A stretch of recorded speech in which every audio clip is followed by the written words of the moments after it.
Good morning everyone. My name is Alistair Harris and I am from Team CDI. Our team members include Anson Chung, Dimitri Philippakis and Seamus Nash. We have been lucky enough to be chosen to work within the enhanced mundane space domain. This theme is about reinvigorating spaces that have notoriously been very dull and boring to be in. Some of these places include buses, classrooms, general walking, elevators, or potentially being stuck in a car in busy traffic. This has left us with a plethora of ideas on how we can create a physical, social, and everyday concept in which we are able to build. The idea that our team has come up with is the dancing elevator.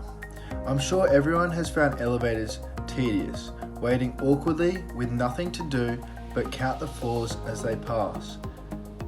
That's where our idea, the dancing elevator, comes into play. Our idea hopes to eradicate all those awkward moments in elevators by forcing you to participate in an absolutely embarrassing yet effective manner. It requires the person wanting to use the elevator to participate in a series of dance moves, different footing positions similar to Dance Dance Revolution map for context, to then allow the elevator to take them to a floor they have requested. If the user dances a sequence incorrectly, then the elevator will only take them halfway up and requires them to walk the rest of the way. This promotes physical activity regardless of the result, either dancing or walking. I will now pass it over to Seamus Nash to continue talking about this idea. Thanks very much, Alistair. So, to give you an idea of how this might play out, here is a typical scenario that might occur. Just for example, you're an office worker who is having a really rough day and just wants to be getting more energetic and just needs to have that fitness for their day. So you come to the dance elevator and you want to get to the 20th floor of the building, which is where you're working.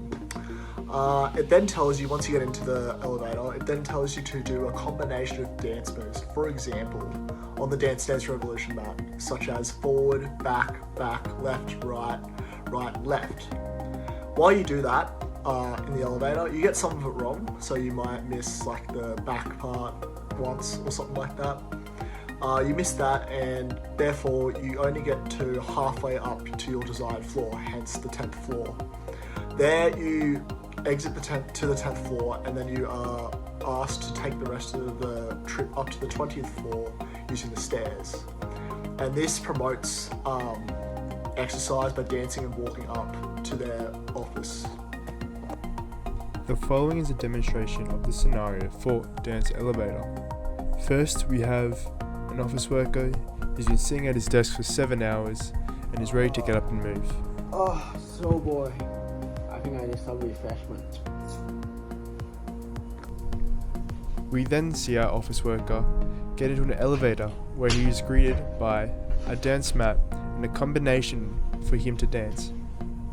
After getting it correct, he is able to go to the floor that he wants. In the other scenario, we see that he fails.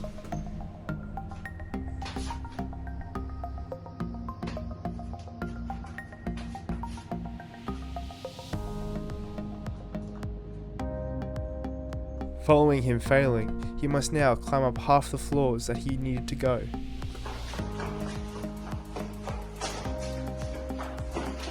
And thank you for the demonstration. Hello, this is Anson from Team CDI. So what is our problem space? Our problem space is of course any location that requires the use of an elevator, may this be apartment building, university, hospital, or office space. We are aiming this concept toward those users who don't get to move around a lot during the job, especially office workers. So our research found out that the prevalence of office workers having headache, neck, shoulder and lower back pain are very high due to them often sitting in front of the computer, only moving on their break and talk to co-workers. We also done an interviewing of a 56-year-old male who has worked within an office job for 20 years. He stated that he has recurring back pain as well as neck and feet pain. He also expressed that within his 8 hours work shift, he stayed in his chair up to 7 hours a day. Therefore, the solution is to focus on how to increase any user amount of exercise in their daily routine. Thanks for that, Anson. Hi, I'm Dimitri, and I'll be talking about the target audience for today. The target audience that the dancing elevator is focusing on is mainly holiday tourists staying in hotels and office workers who use the elevator on a daily basis. Additional target audiences are any workers who need a quick break from work if they feel exhausted or sleepy and want a rush of adrenaline. Research shows that the physical activity and exercise reduces stress and anxiety, boosts serotonin levels in the brain, as well as increase short and long-term memory. Our audience is not just limited to tourists and office workers, but also people who generally use elevator on a day-to-day basis.